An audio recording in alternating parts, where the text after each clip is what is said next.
Los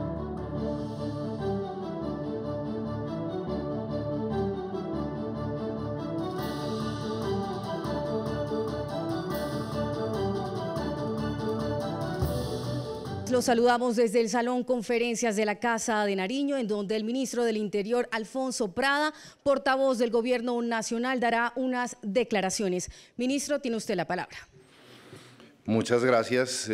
Quiero saludar muy especialmente a todos los colombianos y las colombianas que nos siguen en directo en esta transmisión desde la Casa de Nariño, que asumo como portavoz del señor Presidente de la República, del Gobierno Nacional, básicamente para rendir un informe de nuestro trabajo de los últimos 3 días en el departamento del Caquetá, en el municipio de San Vicente del Caguán, en la inspección de los pozos. Como ustedes saben, desde hace ya meses enteros viene un proceso de conflictividad. Nosotros en el Gobierno Nacional hemos establecido un Sistema Nacional de Convivencia y un observatorio que se reúne en forma permanente los días de la semana que sean necesarios, pero mínimo todos los viernes se reúnen en el Ministerio del Interior, y ahora desde la semana anterior los estamos rotando en diferentes instalaciones. Asisten casi la totalidad de las instituciones que tienen que ver con el orden público, con el seguimiento a la protesta social, con el seguimiento a problemas que se presenten en escenarios territoriales, y allí, junto con los ministerios que están relacionados, como el Ministerio de Ambiente, el Ministerio de Minas, el Ministerio de Transporte, que están muy cercanos a la protesta o a las causas que generan la protesta de los colombianos en el territorio, junto con la Policía Nacional, delegados del Ejército de Colombia, nuestras fuerzas militares, con inteligencia, naturalmente, del Gobierno Nacional, etcétera. Hacemos una valoración de todos los escenarios de conflictividad que hay durante la semana, e incluso prevemos o podemos prever convocatorias de paros, convocatorias de marchas que se van dando con meses de anticipación, incluso, y programamos toda la intervención. En el caso de este conflicto particular de los pozos, como lo anuncié yo días antes, estábamos trabajando.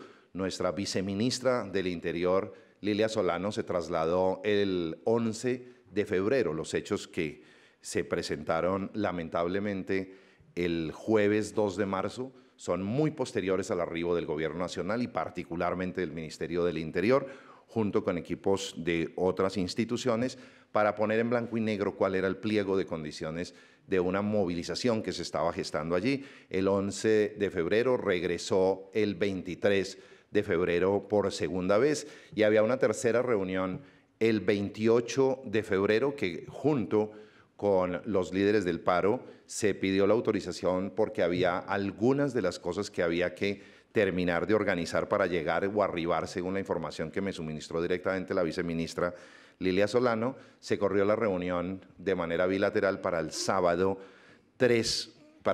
4 de marzo. Desafortunadamente no esperaron esta reunión, y ahí es donde hay un cortocircuito, se anticipa la movilización que terminó en una desafortunada tragedia, que es la muerte de uno de los miembros de nuestra institución de la Policía Nacional, y en la muerte, por lo menos nosotros tenemos conocimiento de 2 campesinos en el territorio. Estaban hablando de la muerte de otro más, que no logramos constatar ni certificar la existencia efectiva del cadáver ni el tratamiento hacia medicina legal como debería proceder a operarse.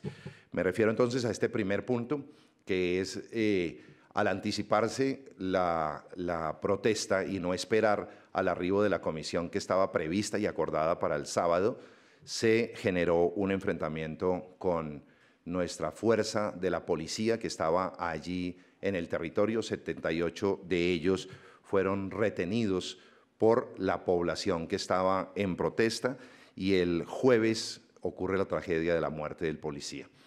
Lo primero que quiero hacer a nombre del Gobierno Nacional es reiterar, como lo ha hecho el señor Presidente de la República ayer en las exequias, a la familia directamente de nuestro policía, y desde el primer momento nuestro pésame.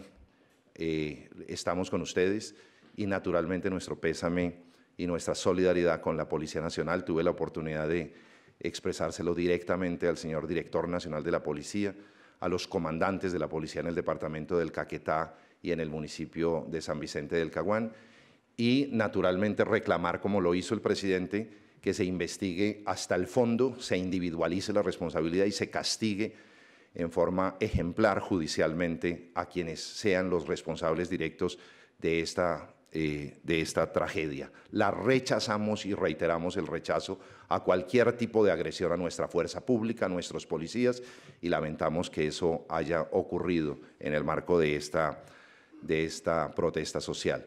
Y también hemos expresado allá en el territorio los familiares de quienes perdieron la vida, que pertenecían al movimiento campesino.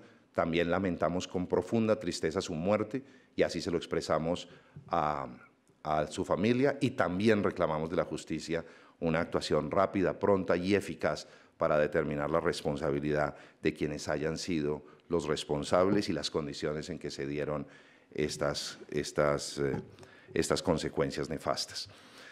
Pero quiero compartir con ustedes que tal vez la parte amable y el orgullo que tenemos como funcionarios es haber atendido la orden del presidente de trasladarnos en forma inmediata al sitio de los hechos en Los Pozos, y hicimos honor a la exigencia del presidente Gustavo Petro de ordenar como exigencia absoluta la entrega sanos, vivos, de los 78 miembros de la Policía Nacional retenidos y de los 6 trabajadores que estaban junto con ellos. Eso procedió, bueno, aquí están buena parte de quienes me acompañaron en la salida. Yo hice una declaración en el mismo sentido, ratificando que me trasladaba en compañía de la ministra Irene, la ministra de Minas, me trasladaba al territorio, pero que no se establecería ningún diálogo ni contacto hasta tanto no tuviéramos en nuestro poder a nuestros funcionarios y a los funcionarios de la empresa. Y en términos de minutos, cuando arribamos al territorio, fueron devueltos, entregados. Yo solamente tuve unos muy pocos minutos para recibirlos, para dialogar con ellos, para entregárselos a la Policía Nacional. Inmediatamente salieron para los helicópteros y volaron hacia la ciudad de Florencia y entiendo que hacia la ciudad de Neiva. Y ahí perdemos mucho contacto porque a partir de ese momento ya entramos con la ministra Irene y con los funcionarios que nos acompañaron, entramos al diálogo en la inspección de los pozos con los líderes de la comunidad de campesinos que representaban diferentes organizaciones sociales y que en el territorio fueron voceros de las inquietudes de la comunidad. Una vez tuve la posibilidad de entablar diálogo con ellos, obviamente agradecí a nombre del gobierno colombiano la devolución a la libertad de nuestros policías, y permítanme hacer otra segunda declaración aquí a nombre del presidente y en nombre del gobierno nacional. Estamos orgullosos y felices de que hayan pasado esa noche ya con sus familias en sus casas, y quiero lamentar profundamente porque esta mañana, o más bien les cuento, durante los 3 días prácticamente estuve incomunicado por vía de celular. La señal es, por lo menos para mi operador, prácticamente nula. No tuve la posibilidad de conectarme prácticamente ni con mi familia. Había pequeños episodios que me permitían compartir o llegaba la señal, y en esos pocos momentos le transmitía al presidente, le transmitía a la familia un poco las condiciones en que estábamos. Y ahora que llego anoche y puedo ya reconectarme completamente con toda la información, incluso vi informaciones de que estábamos retenidos, jamás hubo un escenario de retención, siempre hubo un escenario de tranquilidad y de profundo respeto para la delegación del gobierno. Y para información de ustedes, las 2 noches que estuvimos, ambas noches dormimos en el batallón a custodia del ejército colombiano, y volvíamos por la mañana a continuar los diálogos, de tal manera que toda esta especulación alrededor de retenciones, en fin, fue, como suele ocurrir en estos casos, demasiada especulación por no estar precisamente en vía directa ni poder informarles directamente lo que estaba ocurriendo. Eso para generar un marco de información sobre tanta especulación que se dio durante estos 3 días que estuvimos allí. Pues bien, una vez nos sentamos a dialogar, abordamos, o más bien, antes de ello, quería terminar la frase con lo siguiente.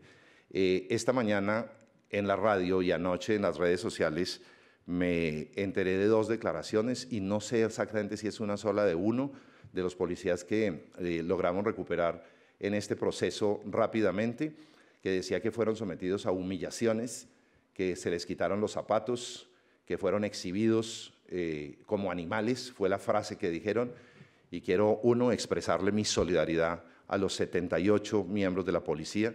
No conocía de esos detalles que me acabo de enterar, y obviamente desde aquí quiero, a nombre del presidente y del gobierno, rechazar la humillación a que fue sometida nuestra policía. No es aceptable bajo ninguna circunstancia que ningún policía, pero tampoco ningún colombiano, sea sometido a humillaciones y tratos crueles o degradantes. Lo prohíbe expresamente la Constitución Política, y quiero rechazar ese comportamiento y ser plenamente solidario con nuestros policías. Lamento profundamente que yo haya sido así, y censuro y censuramos nuevamente la ruptura de las condiciones de los derechos humanos que se dan en medio de estos hechos que terminaron con este balance. Dicho esto, entramos durante estos 3 días a un diálogo con unas organizaciones sociales campesinas que llevan muchísimos años buscando reivindicar sus derechos sociales y la eficacia de sus derechos fundamentales a la salud, a la educación, a la producción económica. Encontramos un conflicto en el territorio relacionado con una empresa petrolera que desarrolla sus actividades allí, y un conflicto que básicamente se enmarca dentro de reclamaciones de la comunidad a inversiones que reclaman por el efecto de la explotación del petróleo y la huella ambiental que afecta ese pedazo de la selva amazónica. Esta es la puerta de entrada al Amazonas, estamos claramente dentro del Amazonas, y hay un dolor de la comunidad por el efecto que tiene ambiental y contra la naturaleza este sistema extractivo. De tal manera que con la ministra del Medio Ambiente y la ministra de Minas explicamos muy bien la política energética y la política de transición energética, que es tremendamente apoyada por la sociedad campesina en la Amazonía colombiana. Y eso facilitó mucho hablar sobre los temas en general de la región, con el conocimiento que tenía el gobierno y la información que nos suministraba la comunidad.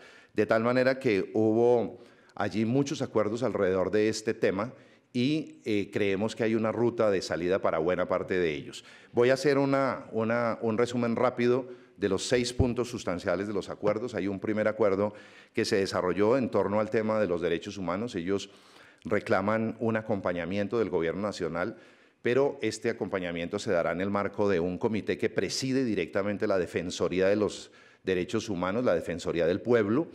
Esa Defensoría, acompañada por la Procuraduría General de la Nación, por el Ministerio de Justicia, también nos acompañó durante todo el fin de semana las Naciones Unidas, ya hacen parte de ese comité, básicamente, y obviamente líderes del paro. Ese Comité de Derechos Humanos es básicamente para garantizar que en las investigaciones judiciales que se vayan a abordar producto de la protesta social exista debido proceso y derecho a la defensa. Nos hemos comprometido como garantía constitucional, naturalmente, de la eficacia de los derechos, de que cualquier persona que sea investigada cuente con todas las garantías, y eso ni siquiera hay que hacer un comité para eso. Ese es el deber que tenemos como gobierno, pero particularmente la justicia, de avanzar en los procesos con celeridad y con respeto a los principios constitucionales del debido proceso. El segundo tema era difícil porque propusieron que acogiéramos como orden del gobierno prácticamente la salida de la empresa del territorio. Explicamos muy bien las limitaciones que tiene el Estado de Derecho, la Constitución Política, para el tratamiento de contratos que haya de concesión, contratos que haya de exploración, de explotación, y nos comprometimos a entablar un diálogo directo con la empresa para revisar las condiciones de cumplimiento de esos contratos, de posibilidades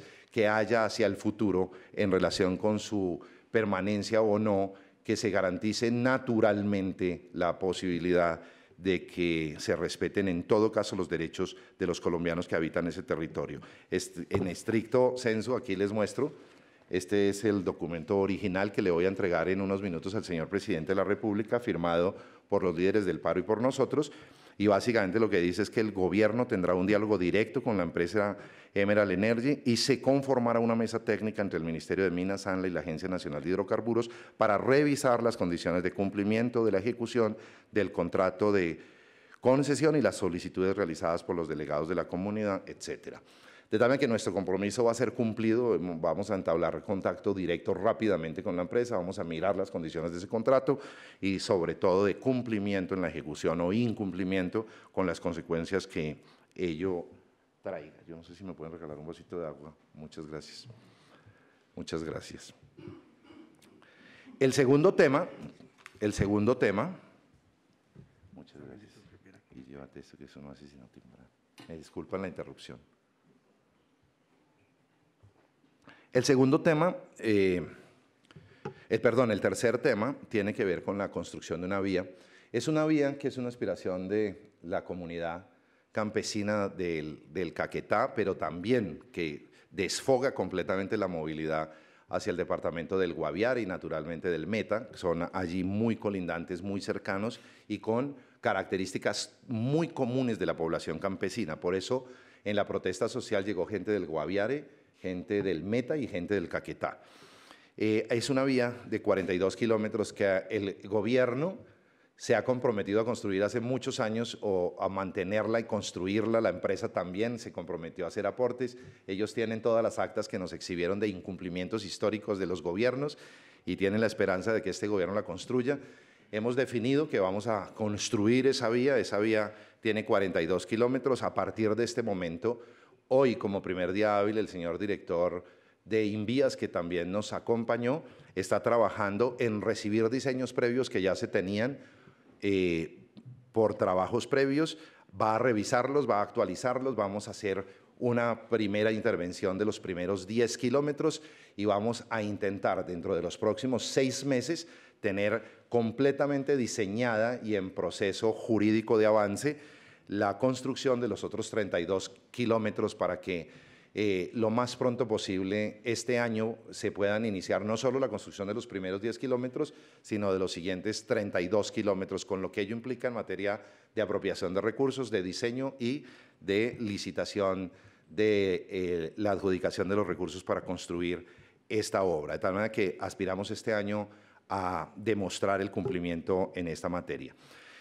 Un cuarto tema tiene que ver con los acuerdos de Altamira del 2021. Si ustedes recuerdan, hubo movilizaciones muy grandes de estos 3 departamentos hacia Altamira y Villavicencio. Se suscribieron unos acuerdos conocidos como de Altamira que tienen muchos puntos relacionados no solamente con el desarrollo del sector directamente campesino con su actividad económica, sino también con temas de educación, temas de salud, temas de infraestructura, temas de servicios públicos y de desarrollo de la región, acuerdos que ellos acusan estar incumplidos por el gobierno anterior y en esa medida aprovechan esta oportunidad para que incorporemos estos acuerdos al análisis de una mesa técnica que hemos creado. Va a haber 9 personas de parte de ellos técnicamente que vamos nosotros a acompañar en el proceso de estudio de todo el avance de los cumplimientos de esos acuerdos y a incorporarlos a los programas de gobierno como parte del cumplimiento de compromisos que tiene el Estado con la sociedad a través de estas firmas de convenios que finalmente no se cumplen. Y 2 temas finales, uno tiene que ver con la protección de parques nacionales. Hay una serie de medidas jurídicas que ha adoptado el gobierno nacional ya anteriores a este gobierno, que tienen que ver con la regulación de actividades de ganadería para proteger los parques y evitar la deforestación.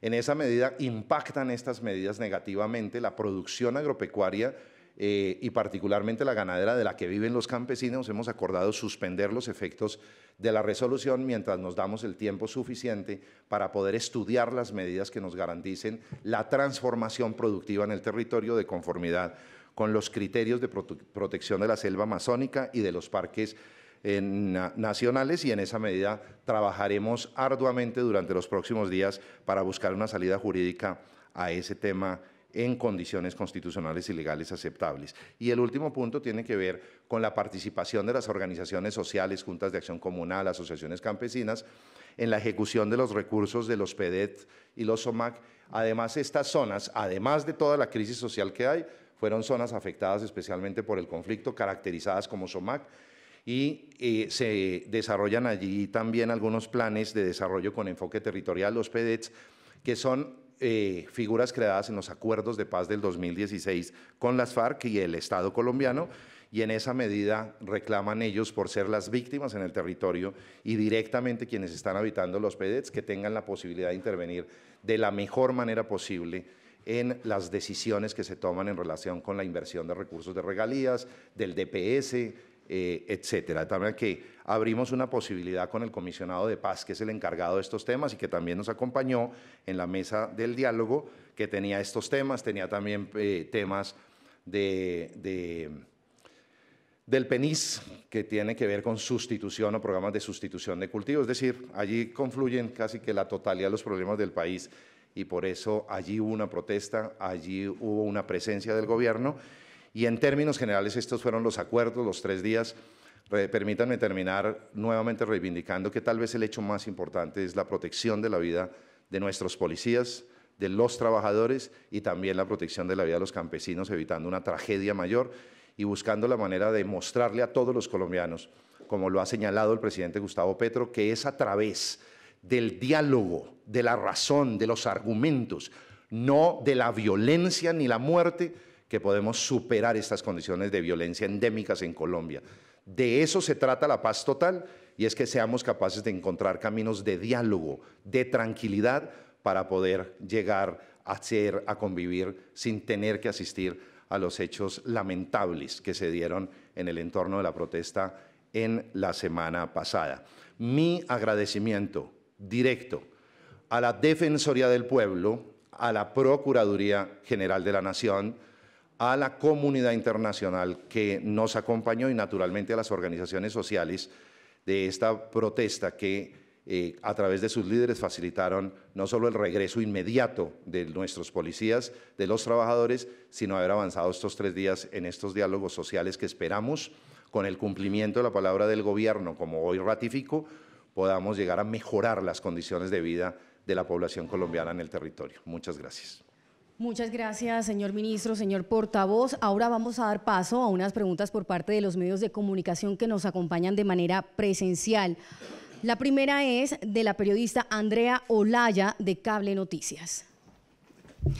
Muy buenos días, ministro. Buenos días a todos los televidentes. Estamos en vivo y en directo para Cable Noticias y tengo 3 preguntitas. Arrancamos, pues, yo creo que usted ya ha escuchado y ha rechazado, obviamente mucha gente ha rechazado las declaraciones que usted dio afirmando lo que pasó en San Vicente del Caguán, diciendo que era un cerco humanitario.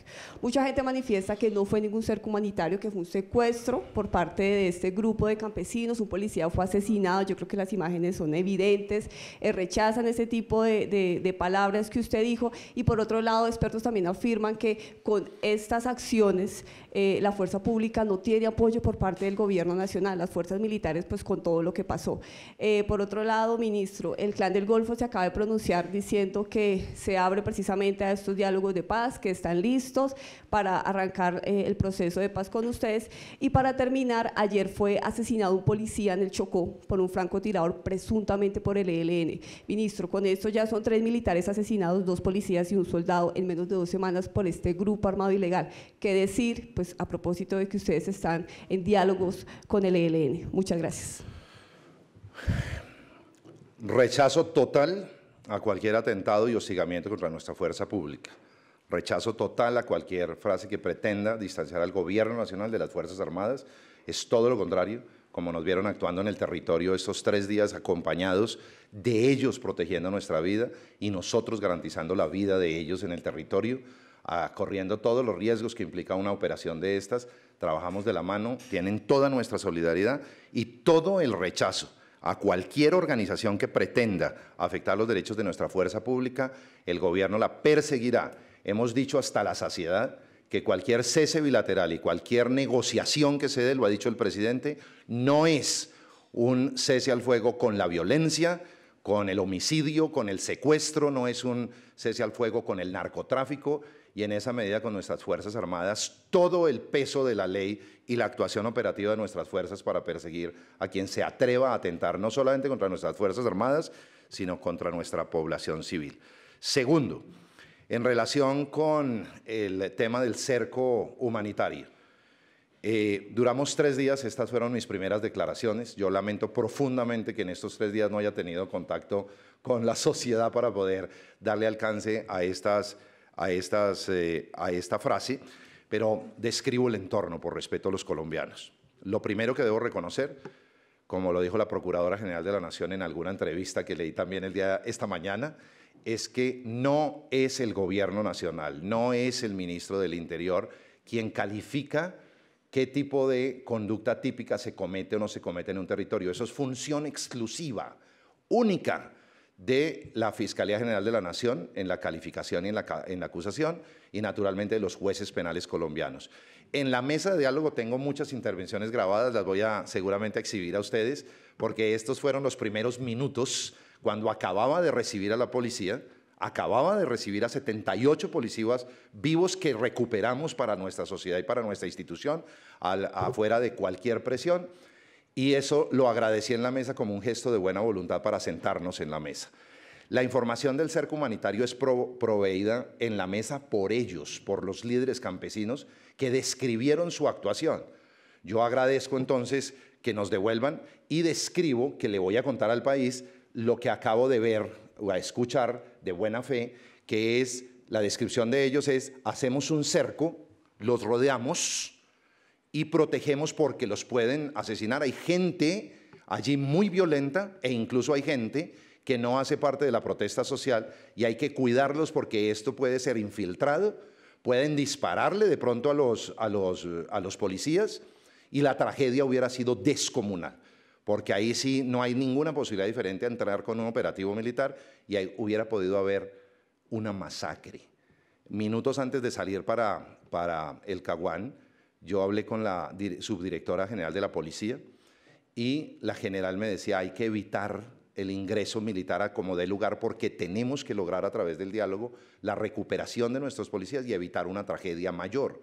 Sin embargo, la fuerza pública estuvo la totalidad del tiempo dispuesta y lista a intervenir si fuese necesario hacerlo, y dimos un compás para que la orden del presidente y la comunicación nuestra de desplazarnos al territorio generara la reacción de entrega inmediata de nuestros policías, que fue lo que ocurrió.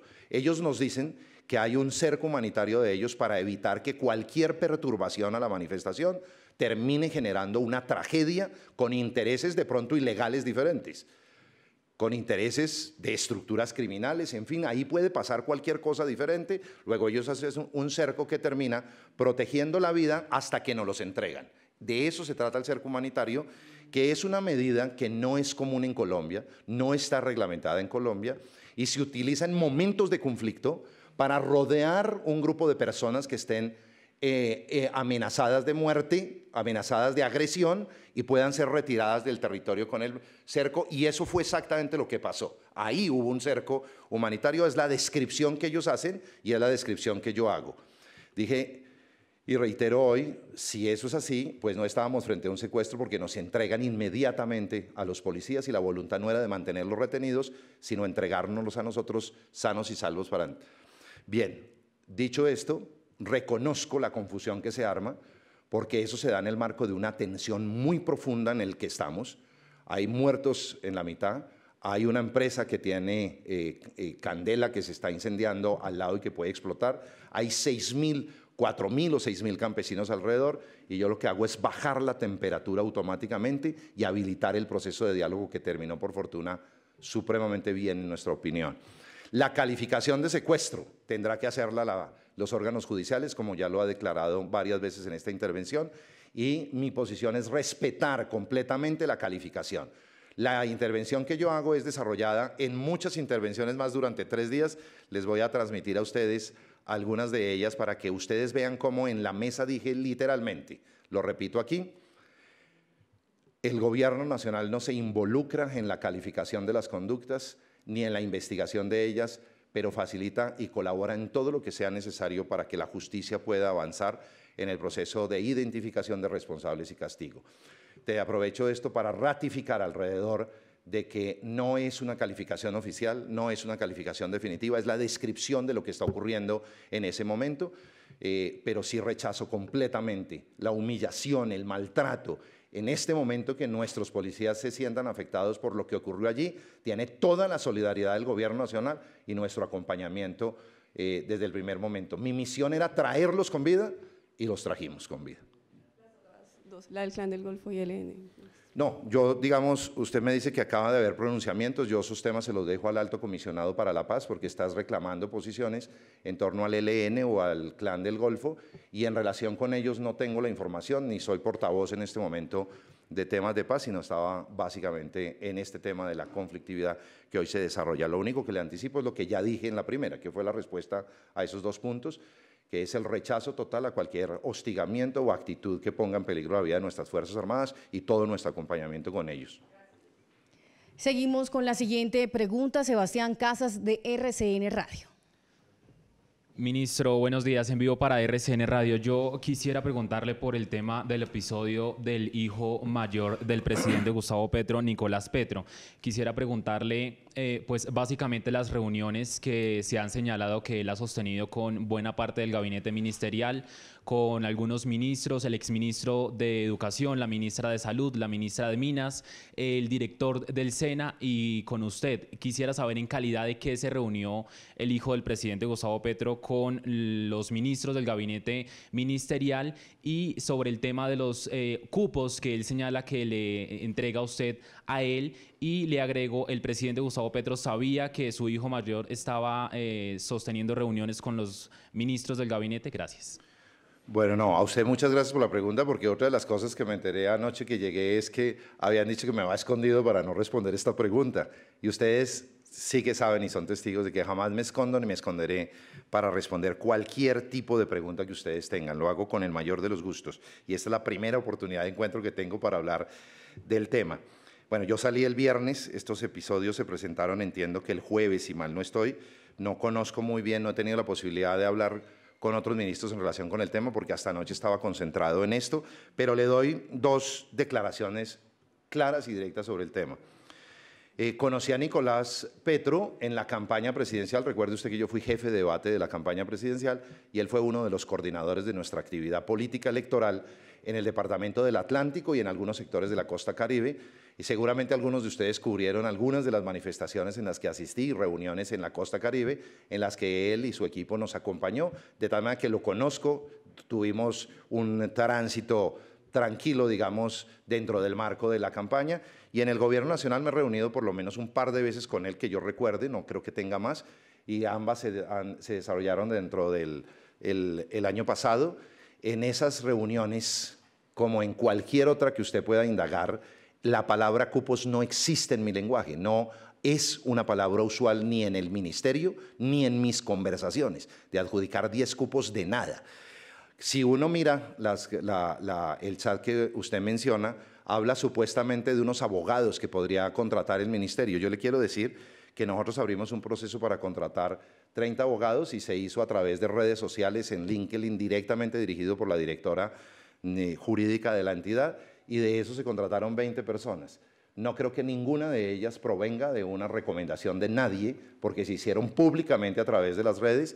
Si alguien presentó una hoja de vida, lo hizo a través de nuestras redes y tuvo que someterse estrictamente al procedimiento y al cumplimiento de las medidas que tenemos en recursos humanos, que son exámenes o pruebas de conocimiento, pruebas de aptitud, idoneidad para el cargo, etcétera, que nadie puede violentar en el Estado colombiano y en este gobierno tampoco. Ninguno de los ministros mencionados tiene la posibilidad de haber hecho cualquier tipo de ilegalidad alrededor de ello, porque hay una regulación legal. Y el presidente desde la hora cero, ustedes lo recuerdan con el decálogo que nos hizo en la posesión el mismo 7 de agosto, una de ellas fue la transparencia y la rectitud en el procedimiento, en todos los procedimientos en el ejercicio de nuestra vida pública. Desde esa perspectiva, creo que todos hemos recibido esa instrucción con mucha claridad y la ejecutamos. Si hay algún tipo de indelicadeza, hay que responder ante las autoridades judiciales y disciplinarias, y cada uno individualmente tendrá que explicar el contexto de cualquier tipo de reunión que se haya sostenido con él o con cualquier miembro de su familia. Dos declaraciones finales. La primera, el 2 de febrero, que entiendo es la fecha que se mencionan que el presidente tuvo conocimiento de algún tipo de actuación de su hijo a través de las conversaciones que tuvo con la exesposa, con Day, creo que es su nombre. Ese mismo día tuvimos Consejo de Ministros, terminó a la medianoche. y una vez terminado el Consejo de Ministros, no siendo parte, digamos, de la agenda que teníamos, el Consejo de Ministros se termina, nos estamos levantando y el presidente nos dice, vuélvanse a sentar. He tenido una información que me produce mucho dolor, mucha tristeza, pero que como presidente me impone el deber de ordenarles a ustedes no tener ningún tipo de contacto con mi familia, ni con mi hijo, ni con mi hermano, ni con nadie de mi familia. Nadie puede ejercer tráfico de influencias, nadie puede ejercer ningún tipo de representación indelicada con ustedes. Así que les pido que adopten todas las medidas necesarias para separar cualquier intervención de mi familia en el tema. De tal manera que cuando él hace un trino hace unos días que lo conocimos, tal vez el jueves, si mal no estoy aterrizando un poco otra vez y mirando los tiempos, y en el que le pide a la Fiscalía que adelante las investigaciones o a los órganos de control, lo hace en un acto de coherencia enorme que tuvo también con todos nosotros, sus funcionarios, desde el mismo día de la posesión y con toda la tristeza que encarna ser un padre de familia, ser un hermano y decirlo ante el país. Yo quiero contarle al país que no lo dijo en privado, que lo dijo públicamente y que hay una coherencia enorme de su transparencia en relación con eso. Aquí lo que prueba es que todo conocimiento que él sepa actúa sobre él, como actuó desde el 2 de febrero comunicándonos que tuviéramos cuidado mientras seguramente se indagaba más.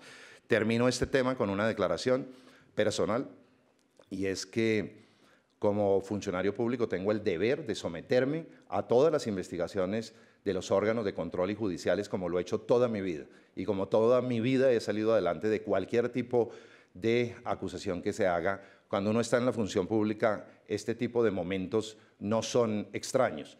Y la actitud en mi vida ha sido la de presentar, ante cualquier llamado, presentar mis argumentos y siempre he vencido. Y he logrado demostrar mi rectitud absoluta y la transparencia de mi vida, que se la debo naturalmente al presidente, a su confianza, a mi familia y a la sociedad entera. Somos un gobierno de cambio y es un gobierno que tiene que comprometerse en esta lucha contra la corrupción de fondo y ser coherentes en ello. De tal manera que celebro, digamos, que el presidente haya tenido el valor y el coraje de enfrentar este tema como lo ha enfrentado y toda mi solidaridad con él en esta lucha contra la corrupción, en el que nos ponemos a disposición de cualquier órgano para cualquier colaboración. Llego hasta ahí, de ahí en adelante, cualquier colaboración la vamos a hacer naturalmente con las autoridades que la requieran. Muchas gracias. Ministro, a esta hora nos enlazamos de manera virtual con el periodista Daniel Valero de El Colombiano, quien se encuentra en Medellín. Señor ministro, buenos días. Son dos preguntas. Una, en medio de toda esta polémica de esta semana, como ya he dicho en varios medios, una semana tormentosa para el gobierno, su hoja de vida o su renuncia ha estado sobre la mesa, la han planteado en medio de que usted ha terminado en varias de estas polémicas, ministro. Y dos, esta misma tormenta que hay, los chats del hijo del presidente, lo que pasó en el Caguán, todo lo de la semana, ¿de qué forma cree que puede golpear o afectar lo que viene siendo también una semana clave para negociaciones como la de reforma a la salud y la pensional y la laboral que usted presenta el 16 de marzo al Congreso, ministro? Muchas gracias, Daniel. Un saludo allá desde aquí a Medellín. La renuncia nuestra está presentada desde el día 7 de agosto, el mismo día que nos nombraron y nos posesionaron. Yo, en la medida en que el presidente considere que podemos servirle al país, ahí vamos a estar. Y en la medida en que él disponga que debemos retirarnos porque hemos cumplido un papel o tener una representación diferente al frente del ministerio, por las razones que sean, yo me haré a un costado y trabajaré desde afuera porque le vaya bien a este gobierno. Tengo la mejor impresión del presidente, lo he aprendido a conocer y a respetar cada día más. Y el único deseo que tengo es ayudarle a que su programa de gobierno, el Gobierno del Cambio, tenga éxito en las labores que competen al Ministerio del Interior. Por eso, pues vamos a seguir trabajando, Daniel, durante estos días con mucho rigor, con mucho entusiasmo en relación con las reformas. Le agradezco que hable de ellas, porque lo único que nos interesa es que efectivamente podamos producir resultados concretos para el cambio, y eso se da en el caso de la cartera nuestra, que baje la conflictividad, que puedan avanzar los diálogos de paz, que las relaciones con el Congreso fluyan, que logremos mantener la coalición mayoritaria para que logremos efectivamente aprobar las leyes sociales que son la esencia del programa de gobierno del presidente Gustavo Petro y nos vamos a concentrar allí seguramente con todo el gobierno, esperando que cada cosa tenga su lugar, que las investigaciones que tenga que haber avancen y se respondan con plena claridad por parte de los funcionarios y que en esa dimensión ese frente actúe bien y el otro frente que tendremos naturalmente que ocupará prácticamente el 100% de nuestro tiempo será producir los mejores resultados para que el gobierno del cambio, el presidente Gustavo Petro, tenga buenos resultados. Seguimos con más preguntas de manera presencial desde la Casa de Nariño en el Salón Conferencias con el periodista Camilo Blanco de Noticias RCN. Ministro, buenos días. Usted dice que hasta hoy se dio cuenta de de las denuncias que hacían los policías del maltrato que tuvieron ellos, pero desde el jueves se veían videos, se conocían videos donde los insultaban, donde hicieron una línea y realmente era humillante, como usted mismo ha dicho, pero desde el mismo jueves. ¿Por qué hasta hoy el gobierno se dio cuenta de esos videos y realmente se pareciera en los videos que estaban secuestrados? Usted dice que no pueden ponerle un título, pero sí hablan de retención y siempre trataron de evitar esa palabra. ¿Por qué? Y con respecto al otro tema, en campaña, Nicolás Petro tuvo algún tema importante en temas de dinero que pudieran ustedes, digamos, como responsabilizarlo. El Consejo Nacional Electoral también está investigando si esa plata entró o no. ¿Él en algún momento tuvo responsabilidad de manejo de dineros en el equipo? Yo, muchas gracias por la pregunta. Reitero nuevamente,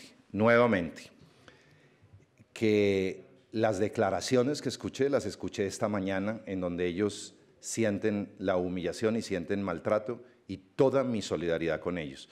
Saliendo en la que usted me acompañó en el aeropuerto antinarcóticos de la policía, y cuando hago la declaración, previo a eso, estaba en el ministerio revisando, trabajando en el PMU los 2 días anteriores, y ahí hablé con la subdirectora. Ella me decía, mire, esos muchachos tienen un nivel de formación profesional que son impenetrables en el oído a la ofensa.